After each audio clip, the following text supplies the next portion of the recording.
Periodismo en Emergencia con una invitada muy especial, ex legisladora, es presidenta del Banco Nación, es presidenta del Banco Central. Mira vos, las cosas que nos damos del gusto, la soberana de tener como invitada. ¿Qué haces? Mercedes Marco del Pom. ¿Cómo estás, Mercedes? Qué alegría que estés acá. Me da mucha alegría porque... Primero porque me provocó siempre lo que hiciste, sobre todo en el Banco Central, una profunda admiración. Creo que para una mujer desempeñar los roles que vos desempeñaste no es frecuente, no solo en nuestro país, creo que tampoco en el mundo.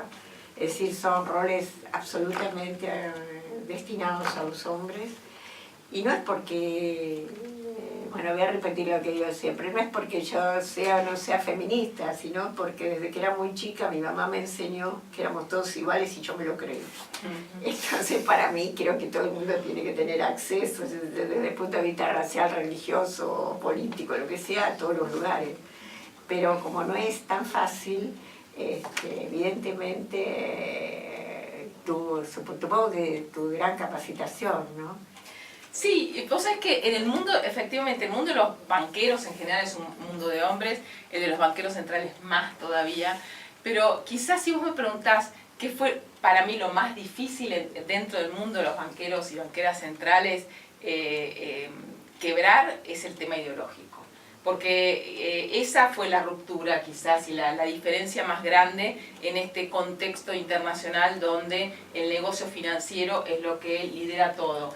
Y la cuestión de esta idea de los bancos centrales independientes, esta postura tan ultraliberal, esta postura de que los bancos centrales no se tienen que ocupar de nada más que de mirar el índice de precios, cosa que ha vuelto a ocurrir en Argentina lamentablemente, era la diferencia más grande. Uno venía con otra idea, venía con una idea de que el Banco Central es parte del sector público de la Argentina, de cualquier nación, que el Banco Central tiene que coordinar sus políticas en función de objetivos que dicte el que había sido elegido democráticamente, que es el gobierno nacional. Esta idea de los bancos centrales independientes como si fueran, en su momento nosotros decíamos, como un Vaticano dentro de la Argentina, claro, ¿no? Sí, como una cosa aislada. Y conformada por tecnócratas, ¿no? Sí. Que no los había votado nadie y que decidían la política en función no de los intereses generalmente nacionales, sino yo creo de intereses de otro vos debés lado. coincidir y por eso creo que hiciste lo que hiciste, que creo que por primera vez, creo que desde hace 70 años, cuando Perón habló de la independencia económica, yo creo que por primera vez hubo políticas sobre la economía, o sea, había decisiones políticas, ¿no?, que todo el país tuviera bajo lo que nos está pasando ahora, un liberalismo económico que decide las políticas públicas del país. Es así. Es creer o reventar, Sí. Es la sumisión de todos los poderes del Estado, incluyendo el Banco Central, a las decisiones de los mercados financieros que hoy son los que gobiernan el mundo. Que son los que gobiernan el mundo, más allá que los gobiernos. Efectivamente, o la autonomía para decir, porque eso es importante, y hasta va más allá, por ejemplo, del Fondo Monetario Internacional y de las condicionalidades del Fondo Monetario, porque el Fondo Monetario es absolutamente funcional esta lógica, pero en realidad el poder de hacerte corridas, de subirte o bajarte el pulgar, lo tienen los famosos mercados financieros internacionales, que es en lo que nos hemos sumergido lamentablemente en este momento. Desde el primer día el gobierno llega y dice, no, acá volvemos al mundo. Y entender que esos 12 años del kirchnerismo fueron una excepción, en un proceso mucho más largo que si uno tuviera que remontarse hacia atrás, la ruptura es con la instalación de la dictadura y el plan de Martínez de Oz. Ahí es donde en la Argentina, pero también en consonancia con lo que está ocurriendo, que lo que ocurrió en esa etapa también el capitalismo a nivel global, la Argentina decide en ese momento ir por el camino neoliberal. Y con sus más y con sus menos, con su estadio superior durante la convertibilidad que revienta por el aire, y después tuvimos 12 años donde se planteó otra estrategia. Y lamentablemente hemos vuelto al mundo, hemos vuelto a ese Pero es una manera de vivir al mal mundo. Ese peor al mundo, mal mundo. Ese mundo. Porque nosotros en esos 12 años y medio estuvimos respetados en el mundo, tuvimos identidad en el mundo. mundo. Y realmente, yo siempre digo que no solo el mal que nos hizo a nosotros pagarle a los fondos buitres, sino el mal que le hizo a todos esos países que estaban esperanzados en el mundo, que nos votaron en Naciones Unidas, y que ahora, de repente, otra vez tienen sus economías destrozadas, como Portugal, como puede ser Irlanda, como puede ser Grecia, como tantos otros países en el mundo que veían una nueva salida. Así es. Nosotros creo que no tomamos dimensión, no es que uno no decide en función de los propios intereses, ¿no? Siempre tiene que priorizar los intereses nacionales, pero el precedente que había significado a nivel internacional, cómo Argentina se había plantado con este poder tan fuerte que le había torcido el brazo a muchos gobiernos, a gobiernos latinoamericanos, pero también en Estados Unidos en su momento, cuando negoció en función de algunas empresitas que habían comprado en medio de la crisis financiera. Y la verdad que nosotros nos bancamos esa negociación, nos la bancamos y generamos, como vos bien decís, todo un consenso internacional que se tiró por la borda. Y lo más terrible es que se aceptó un acuerdo con los fondos buitre innecesariamente, porque la verdad que la Argentina, como estaba parada, estaba en condiciones de alcanzar un acuerdo, porque había que llegar a un acuerdo, sí, pero respetando los intereses de los argentinos. Y no respetando los intereses del señor ese precedente, y generar ese precedente. Ya la reestructuración de la deuda en su momento fue de las más audaces que se había conocido hasta el momento, fue un hito esa reestructuración que hizo Néstor Kirchner, y con los fondos buitre, lamentablemente, el gobierno fue al pie, negoció desde la debilidad. Los fondos buitre no habían querido gobernar, no habían querido negociar con la Argentina porque obviamente estábamos en un periodo preelectoral y ya el que era un futuro candidato a presidente decía, yo le voy a dar lo que ustedes quieran. Entonces, eso fue un hito importante y fue lo que además le habilitó al gobierno, como creo que lo tendríamos que tener muy en claro, que esa votación a los buitres, volver a los mercados financieros internacionales y avanzar en este proceso masivo de pero que es un proceso, ¿no? que cada vez nos pone en peor situación, no nos pone en mejor situación.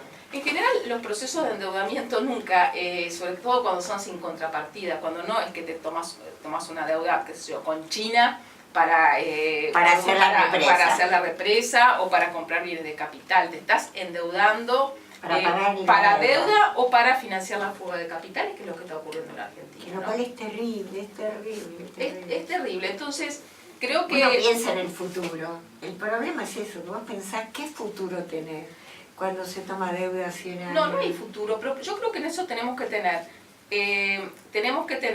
una memoria histórica, ¿sí? Porque no fue hasta hace tanto tiempo que ocurrió la crisis de la convertibilidad a partir de estos procesos de endeudamiento sin contrapartida.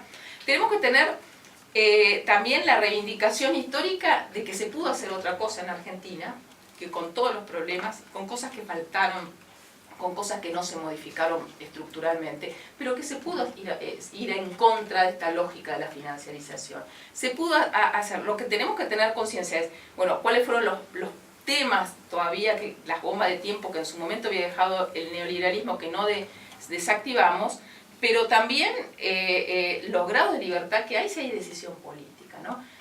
Yo el otro día estaba en una charla con Marco Aurelio García, que estuvo acá en Argentina, y Marco Aurelio lo que decía es esto, que cómo fuimos incapaces de construir a nivel económico y bajar a nivel de la integración económica lo que fue una buena sintonía a nivel político, ¿no? Entonces, cómo plantear la discusión sobre la integración regional en Mercosur es una cuestión central a la hora de proponernos un horizonte de salida, porque nosotros ya tenemos que, vos decís, es terrible con Alejar, bueno, yo espero que seamos capaces de organizarnos políticamente y de acercarnos al conjunto de la población que a lo mejor con muy buena fe votó a este gobierno para decirles que en realidad eran promesas que ya se sabía que eran imposibles de cumplir. Si vos no tenés ingresos, si vos en tu casa no hay gente que trabaje y traiga dinero a la casa,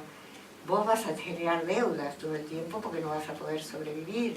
Lo que está pasando, el Estado lo que tiene es cobrarle impuestos a las ojeras, cobrar impuestos a las mineras. Si les deja de cobrar impuestos, ¿cuáles son los ingresos del Estado para poder mantener la estructura?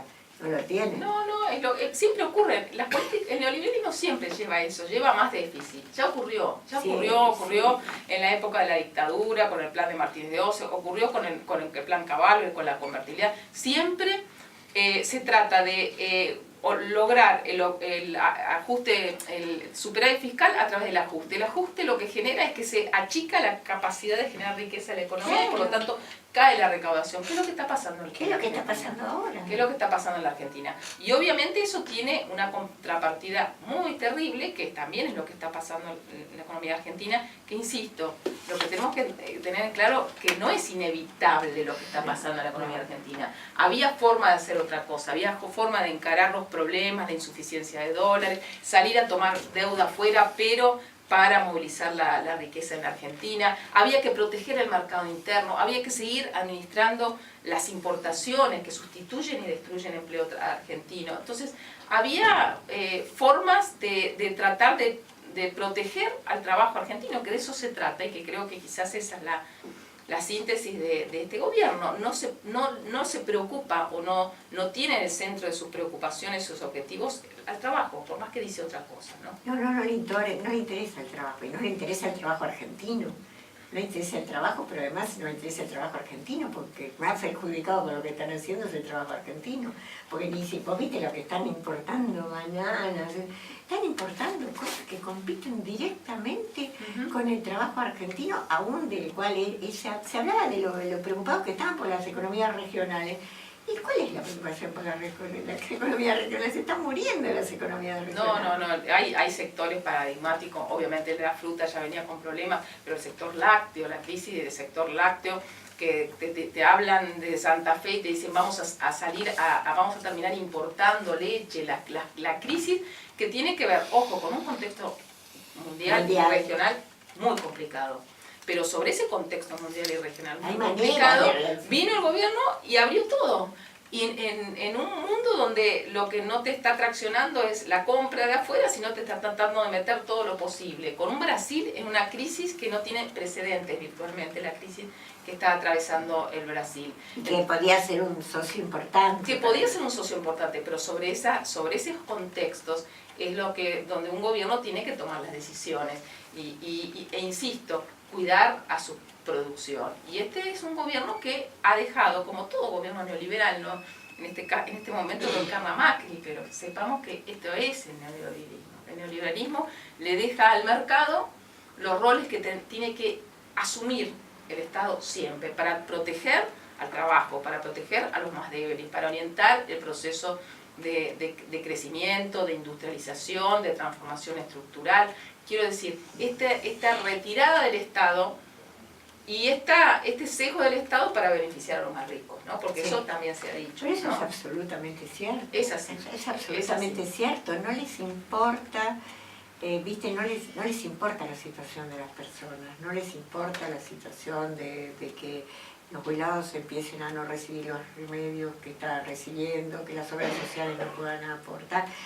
Es muy difícil todos los derechos que van... Todos los días te enterás de algo nuevo. Todos los días un poquito, efectivamente uno puede decir es una política que beneficia a los negocios financieros, a sus propios intereses, a los sectores más concentrados, pero algo, por favor, para el lado de la justicia, que ese algo no está llegando. Es como que todos los argentinos son una planilla de Excel y ellos van tachando, ¿no? Sí, bueno, tachando, un poco menos a esta hora subsidio. hoy, el jueves, ¿qué tachamos? Y después una incapacidad para darse cuenta de los resultados, las consecuencias de sus políticas, ¿no? Porque se sorprende, no, la Argentina no está creciendo lo que ellos dijeron que iba a crecer, ni va a crecer. La inflación no es lo que ellos dijeron que iba a ser. No. La desocupación no es, la desocupación está creciendo. Entonces, sobre todo, a mí me sorprende de cara a un proceso electoral, porque si insisten en estas políticas tan regresivas,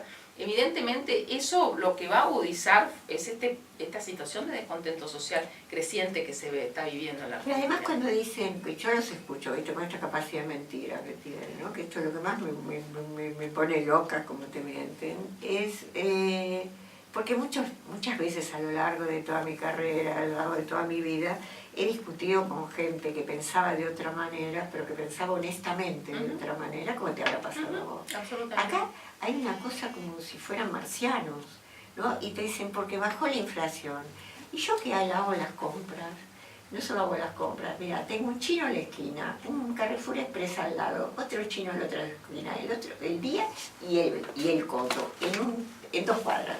O sea que yo puedo saber exactamente. Yo sé los días que aumentan los precios. Entonces, no puede ser, la gente no puede consumir lácteos. Ni hablemos de la carne, pero los lácteos están inaccesibles y aumentan cada 3 o 4 días, lo que aumentan los remedios. Pues no hay nadie que los controle, no hay nadie que los controle. Eso me lo dijo ayer una cajera en un supermercado, cuando le dije, ¿qué está pasando? Es cierto que hay mucha diferencia entre los precios de góndola y los después de caja, porque me han dicho que hay mucha matufia. Y mira, así me dice, es que nadie controla nada.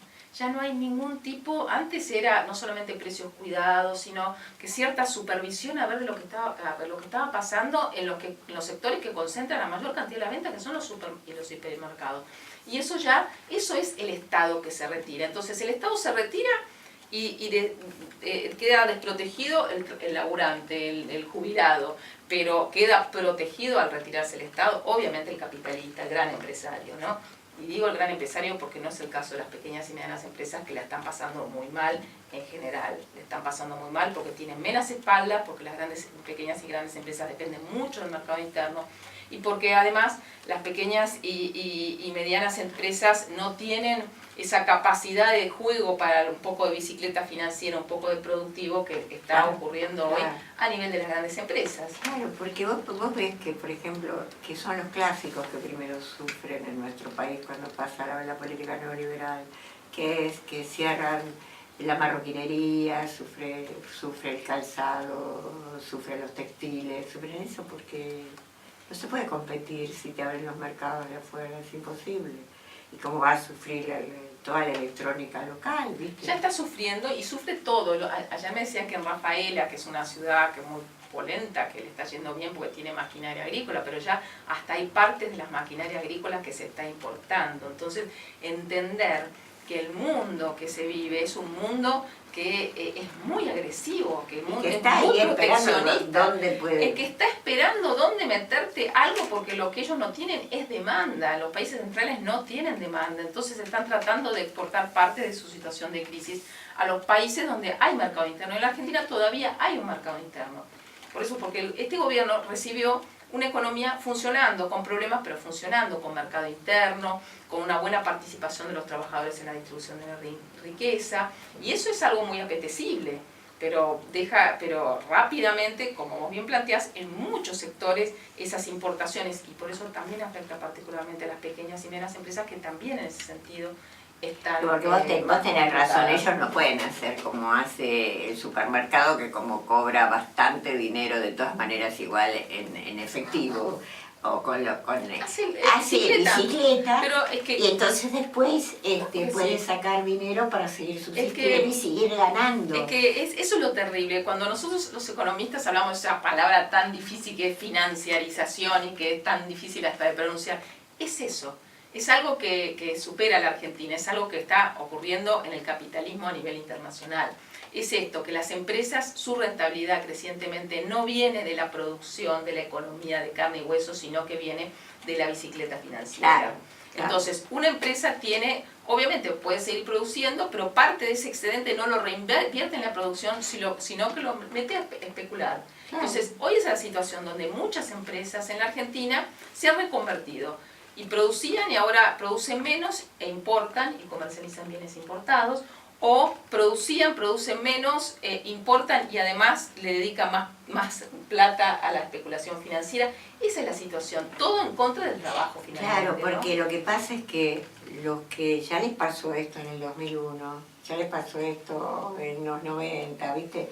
Esa gente no tiene ganas de volver a empezar. Tenemos que volver a empezar los que dependemos de un salario, pero esa gente no tiene ganas, o se dedica, entonces cierra y se dedica a la bicicleta financiera, ellos también, o de lo contrario, viven un sufrimiento eterno, ¿viste? Porque ya saben a dónde van Sí, estas políticas, ya las pasaron es y un no buen tienen punto ganas. ese, es un buen punto, porque a veces se habla así como que una invocación a los empresarios o a la burguesía y que tomen, sin ir más lejos, cuando Macri veta la ley antidespido, dice no, porque yo les voy a decir que no despidan. Nada, las reglas de juego las plantea el Estado, Sí. y las empresas se adecúan a esas reglas de juego, y si la regla de juego es viva la pepa en materia de laboral, es viva la pepa. Y no, porque todavía no sacaron una ley, aunque quisieran, de flexibilización laboral, pero se hacen los distraídos. Sí. Sin ir más lejos, lo de PepsiCo que está pasando en estos momentos, esa terrible situación, es una situación donde yo me imaginaba, si hubiera ocurrido esto durante el gobierno anterior, lo veía a Carlos Tomada ahí al pie del cañón, negociando, a ver, no muchachos, ustedes no me pueden sacar esta cantidad de trabajadores porque no tienen un problema de rentabilidad, es una readecuación, está la gremial interna, que lo que quieren hacer es limpiar a la gremial interna. Entonces, estas situaciones donde el Estado desprotege, yo los escuchaba a los delegados y me daba una tristeza enorme. Porque a vos te da la tristeza de saber que había gente antes que esas situaciones las resolvía. Pero es que son situaciones solucionables. Que son situaciones solucionables. Esto es lo más importante, porque el gobierno lo que intenta decir es no se podía hacer otra cosa, es parte de la herencia, es que son pocos competitivos, es que es del cambio tecnológico. No, lo que está fallando acá es la política económica. Claro que falla la política económica, y eso es lo que estamos viendo todos, exactamente todos los días, porque vamos a decir, había un mercado interno que funcionaba y permitía que todo el mundo tuviera una forma de vida. Bueno, por esto es, yo siempre decía que en realidad se lo copió a García Linera, que me parece un gran vicepresidente de Google, que además él explicaba que por qué a veces, como Evo había perdido, ¿te acordás? El referéndum. Él explicaba que a veces la gente cree, cuando le va mejor, que no es por políticas de Estado, sino que es por su propio esfuerzo, y no recuerdan que durante muchos años hicieron su propio esfuerzo y no había políticas de Estado que los permitieran llegar. Yo creo que pasa lo mismo ahora que escucho, viste, que Randazzo, que fue un gran ministro. Si los grandes ministros funcionan porque hay unas políticas de Estado que a lo que necesitan para hacer sus planes, absolutamente. Si no existen los grandes ministros. No, lo que existe. No existen, uno no puede luchar contra la corriente. Tomada debe ser recordado como un gran ministro porque tenía vocación de ser un gran ministro de trabajo, porque para eso hay que tener vocación de estar todo el día en todos los conflictos. Pero además porque tenía espalda. Pero sin ir más lejos, yo le planteé a Cristina, tenemos que cambiar la carta orgánica del Banco Central, porque esta carta orgánica es una carta orgánica que nos quedó de la época de Cavallo, la había modificado Cavallo, y Cristina, vamos para adelante. Pero por eso esa digo cosa, que eso entonces, fue una cosa más revolucionaria. Esa es la vocación política de ir cambiando cosas y estas rémoras que había dejado el neoliberalismo durante tantos años. Eso fue una de las cosas más revolucionarias que vos hiciste. Efectivamente. ¿Y qué supuso cambiar la carta orgánica? Supuso que el Banco Central podía decidir ahora orientar toda la política monetaria cambiaria y decir, no, la prioridad también es la generación de empleo, la prioridad es la equidad distributiva, la prioridad es el crecimiento económico y obviamente la estabilidad monetaria y la estabilidad financiera, pero de una visión totalmente distinta a lo que lo plantean los monetaristas, donde el problema de la inflación lo asocian únicamente con exceso de demanda o exceso de cantidad de dinero, y eso está demostrado en Argentina, en el mundo, en los últimos años, en el último año y medio de Macri, que no es así, que esa no es la causa de la inflación ni en Argentina ni en América Latina. Y por lo tanto, estas políticas no están resolviendo el problema de inflación y sí están generando recesión y burbuja financiera. Eso es lo que está generando hoy el Banco Central con su estrategia. Totalmente, ay, qué placer que ha sido. Qué mala onda tenemos, pero no, me encantaría poder decir algo.